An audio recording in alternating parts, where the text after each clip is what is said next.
Hello friends, how are you? I hope you are doing great. So in this video हम cover करेंगे कि एक CMA qualified membership के लिए कब एलिजिबल होता है और वो कैसे अप्लाई करेगा। स्टेप बाय स्टेप कवर करेंगे।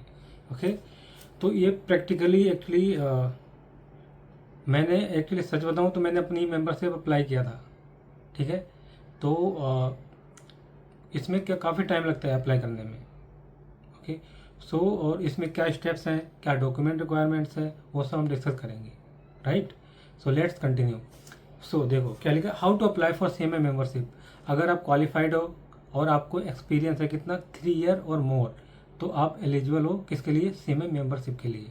ओके, सो इसमें देखो कुछ कंडीशंस भी हैं। देखो कंडीशंस क्या है। नंबर 1 कंडीशन क्या है? सीएमए क्वालिफाइड होना चाहिए और क्या है?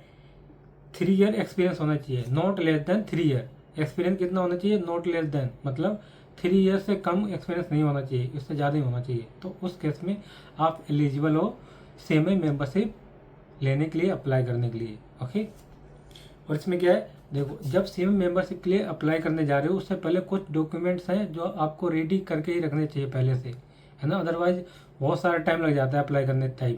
वहाँ पर बहुत सारी साइज रिड्यूस करना पड़ता है, काफ़ी सारी चीज़ें हैं। ठीक है, अब देखो इसमें क्या है, please keep following ready before you start filling application form. ठीक है, कुछ चीज़ें जो आपको रेडी अपने पास रखनी चाहिए बिफोर स्टार्ट फाइलिंग अप्लीकेशन। क्या लिखा? Number 1 coloured scan copy of recent passport size photograph. अब एक कलर्ड स्कैन कॉपी होनी चाहिए पासपोर्ट साइज की। ठीक है, वो अपने पास रख लेनी है। और उसके बाद क्या, coloured scan copy of age proof certificate. एक स्कैन कॉपी रखने, कलर्ड होनी चाहिए स्कैन कॉपी। 10th का सर्टिफिकेट भी लगा सकते हो। मैंने जब अप्लाई किया तो मैंने अपना 10th का सर्टिफिकेट लगा दिया था। अगर आपके पास एज प्रूफ और भी कुछ है तो आप लगा सकते हो उसकी जगह। ठीक है, और किस फॉर्म में? जेपीजी फॉर्म में, जेपीजी पीडीएफ ओनली। और जो पासपोर्ट साइज की फ़ोटो है वो सिर्फ किसमें? जेपीजी और जेपीईजी ओनली। वो सिर्फ फोटो ही में होनी चाहिए। और इसमें जो एज प्रूफ है वो पीडीएफ भी चल जाएगा उसमें। ठीक है, और उसके बाद करेगा scan copies of certificate of qualification. जो फाइनल का सर्टिफिकेट है वो अटैच कर देना है। And experience duly attested bye a cost accountant. अब क्या है, एक एक्सपीरियंस जितने जैसे दो कंपनी में काम किया आपने। ठीक है, पहले एक दो साल किसी और कंपनी में किया, फिर 1-2 साल और किसी और कंपनी में किया, तो दोनों का एक्सपीरियंस सर्टिफिकेट होना चाहिए। ठीक है, अब जैसे जब आपने लास्ट वर्क किया कितने 2 ईयर किया है, फिर उसके बाद आपने कंपनी चेंज कर दी है। ठीक है, या तो आप फॉर्म में थे उसके बाद आप कंपनी में चले गए, तो उससे पहले क्या, तो आपको सर्टिफिकेट मिला होगा। राइट, अब उसके बाद जब करेंट कंपनी में कर रहे हो तो उसमें क्या है, आपको ऑफर लेटर जो मिला होगा वो आपको अटैच करना है। उसके साथ जो करेंट सैलरी स्लिप है वो अटैच कर दो, बस उससे काम चल जाएगा। ठीक है, who is a member of the, अब क्या लिखा देखो, जो एक्सपीरियंस सर्टिफिकेट और क्वालिफिकेशन सर्टिफिकेट जो भी आप अटैच करोगे वो ड्यूली क्या लिखा, attested bye a cost accountant. Cost accountant के थ्रू वेरीफाइड होने चाहिए। ठीक है, who is a member of the institute और बाय ए गेजेटेड ऑफिसर। और जेपीईजी एंड पीडीएफ ओनली। ठीक है, इन फॉर्म में आप सबमिट करा सकते हो। However coloured scan copies from the original document need not to be attested. Coloured scan copy like आपने फोटो, आपने क्या है, फोटो पहले से खींच रखी है ना, अगर फोटो आपके पास पहले से पड़ी हुई है तो वो आप कलर्ड होनी चाहिए बस, है ना, तो वो आप अपलोड कर सकते हैं यहाँ पर। और उसके बाद क्या लिखा, 4th पॉइंट देखो, कलर्ड स्कैन स्पेसिमेन सिग्नेचर। अब क्या, आपके सिग्नेचर भी होना चाहिए कलर्ड। ठीक है, डायमेंशन भी दिया हुआ है साइज का, size not exceeding 50 KB। 50 KB से ज़्यादा का जो सिग्नेचर है वो नहीं होना चाहिए। जेपीजी और जेपीईजी में होना, सिर्फ दो ही, मतलब फ़ोटो भी अपलोड कर सकते हैं, पीडीएफ अपलोड नहीं कर सकते हैं। और क्या लिखा, नोट, जो टोटल साइज है ऑल डॉक्यूमेंट्स का, जितने भी डॉक्यूमेंट इसमें बताए हैं उनका 2 MB से ज़्यादा का साइज नहीं होना चाहिए। एक तो ये कंडीशन है, ठीक है। फिर अब हम क्या करेंगे, अब स्टेप बाय स्टेप देखते हैं कैसे हम अप्लाई करते हैं मेंबरशिप के लिए, ठीक है। मैंने अपनी मेंबरशिप अप्लाई की थी और अब वो मेंबरशिप मेरा नंबर अलॉट हो गया है, अभी मेंबरशिप घर पर नहीं आई है, ठीक है। तो स्टार्ट करते हैं।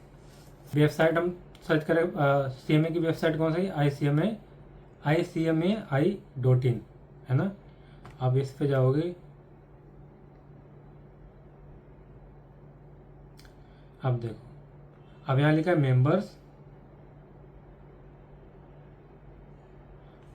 में जाने के बाद क्या लिखा है, यहाँ देखो मेंबरशिप एप्लीकेशन। मेंबरशिप एप्लीकेशन पर क्लिक करेंगे। क्लिक करने के बाद अब नीचे देखो, अब इसमें दे रखा है मेंबरशिप एप्लीकेशन के लिए enrolment to associate and fellow membership, ये सब रीड कर लेना, ठीक है। अब उसके बाद देखो फीस दे रखी है एसोसिएट मेंबर्स और फेलो मेंबर।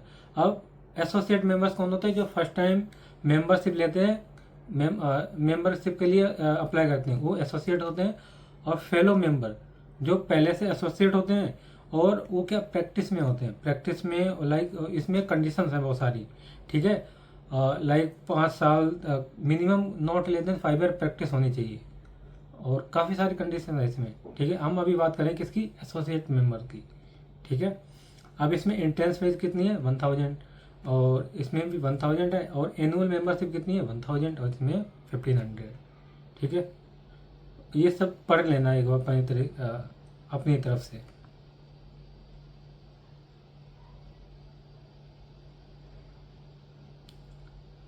अब देखिए, यहाँ हम क्लिक करेंगे, click here to apply membership,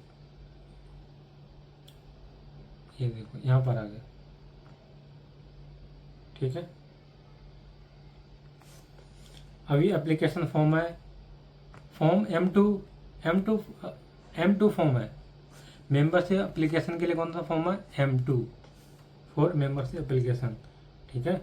अब इसमें लिखा है note application process consist of 3 steps. इसमें 3 स्टेप्स कौन कौन से हैं, this section consist personal professional information.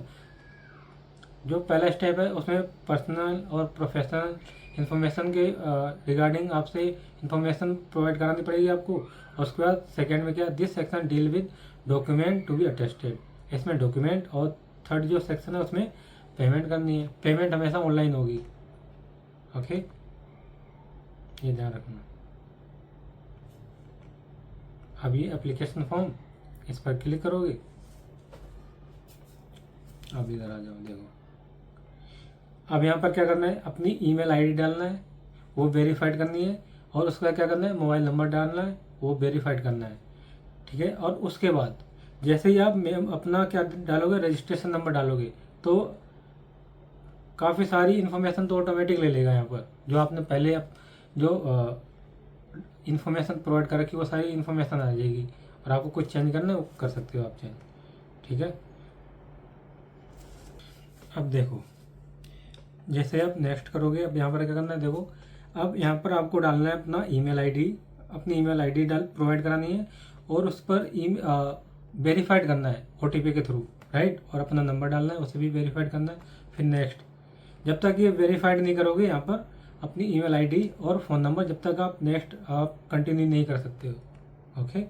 अब यहाँ पर देखो क्या लिखा है, professional body the institute of cost accountant of India. अपना रजिस्ट्रेशन नंबर डालना है, रजिस्ट्रेशन नंबर डालोगे इंडिया, और ये पास का हुए ऑटोमेटिक आ जाएगा। अगर नहीं आता है तो आप सेलेक्ट भी कर सकते हो किस ईयर में आपने क्वालिफाइड किया है, ठीक है। अब उसका देखो वो पर्सनल इन्फॉर्मेशन। अब पर्सनल इन्फॉर्मेशन यहाँ पर क्या था, year and month passing final examination.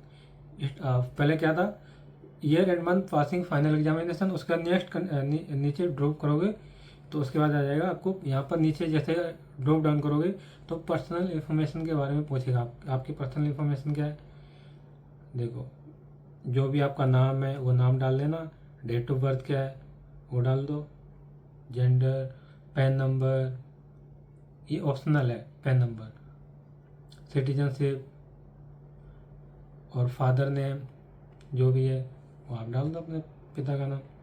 और उसके बाद क्वालिफिकेशन, है ना, क्वालिफिकेशन, और उसका तुरंत क्या करोगे, नेक्स्ट कर दोगे। जैसे नेक्स्ट करोगे तो इधर आ जाएगा क्या, फॉर्म, यहाँ पर आएगा आपका परमानेंट एड्रेस पूछेगा। परमानेंट एड्रेस क्या है, वो एड्रेस डालना है जहाँ अभी रिसाइड करेंटली जहाँ रहते हो, जो आपका परमानेंट एड्रेस है, ठीक है। जहाँ आप जो आपका एड्रेस डालोगे वहीं पर आपकी मेंबरशिप आएगी, ठीक है, पोस्ट के थ्रू, ओके। और उसके बाद प्रोफेशनल एड्रेस, आपका प्रोफेशनल एड्रेस क्या है, कहाँ पर आप जहाँ काम कर रहे हो, जहाँ वर्किंग में हो, वो एड्रेस यहाँ पर आप डाल सकते हो, है ना। या तो सेम है, जब वो कॉपी पेस्ट कर दो जो ऊपर है वही आप क्लिक कर दो यहाँ पर नीचे, अगर आपको प्रोफेशनल एड्रेस नहीं डालना है तो, ठीक है। उसके बाद क्या है, डेजिग्नेशन, वहाँ पर जो आपने प्रोफेशनल एड्रेस डाला है वो जहाँ आप काम कर रहे हो वहाँ पर आपकी डेजिग्नेशन क्या है वो आपको डालनी है यहाँ पर इंफॉर्मेशन, ठीक है। और क्या, रेसिडेंशियल। अब देखो जैसे नेक्स्ट करोगे तो अब इसमें क्या करना है, अब आपको डिटेल अपनी एक्सपीरियंस बताना है, किस कंपनी में कितने टाइम आपने काम किया है, राइट। अब देखो तो यहाँ पर कहाँ से कब तक काम किया है, आपकी डेजिग्नेशन क्या थी, वो सब शेयर करना है, राइट। और उसके बाद यहाँ पर आपका टोटल एक्सपीरियंस आ जाएगा, और जो टोटल एक्सपीरियंस आएगा which should be more than 3 year, तभी आप एलिजिबल होगे, ये भी ध्यान रखना है। प्लेस, जिस दिन आप अप्लाई कर रहे हो उस दिन की डेट डाल दो, और यहाँ पर ऑटोमेटिक एप्लीकेशन नंबर आ जाएगा आपका, ठीक है। और उसके बाद क्या करना है, नेक्स्ट कर देना है। नेक्स्ट करोगे तो यहाँ पर देखो फोटो भी आ गई मेरी, ओके। तो अब देखो यहाँ पर आपको एज प्रूफ सर्टिफिकेट डालना है, उसमें जो भी आपका डॉक्यूमेंट होगा, 10th की सर्टिफिकेट है या अदर डॉक्यूमेंट है, ठीक है, या जन्म प्रमाण पत्र है आपका, डेट ऑफ बर्थ सर्टिफिकेट है तो आप प्रोवाइड करा सकते हो, राइट। और पासपोर्ट साइज फ़ोटो और एक्सपीरियंस सर्टिफिकेट, है ना, address proof certificate, specimen signature, ये सब प्रोवाइड करा देना बस। उसके बाद क्या करना है, नेक्स्ट कर देना। जैसे नेक्स्ट करोगे यहाँ पर टाइम लगेगा आपको, जब ये वाली जो लास्ट थर्ड वन है ना, जब यहाँ पर आप ये एप्लीकेशन फॉर्म यहाँ पर फिल करोगे ना, जितने भी डॉक्यूमेंट अपलोड करोगे तो उसमें ये टाइम लेगा, क्योंकि कभी आपका फाइल सपोर्ट नहीं करेगी तो वो सही करनी पड़ेगी। कभी क्या होगा, आपको साइज भी अरेंज करना पड़ेगा उसी के अकॉर्डिंग। अब देखो इतना टोटल साइज देखो कितना, 2 MB से ज़्यादा नहीं होगा। और सिग्नेचर भी ऐसे ही 4 KB के आसपास का था सिग्नेचर, ये 3 KB का है, कितने 50 KB से कम का ही है ना। तो अब इसके बाद क्या करना है, नेक्स्ट कर देना, यहाँ पर टाइम लगेगा। अब देखो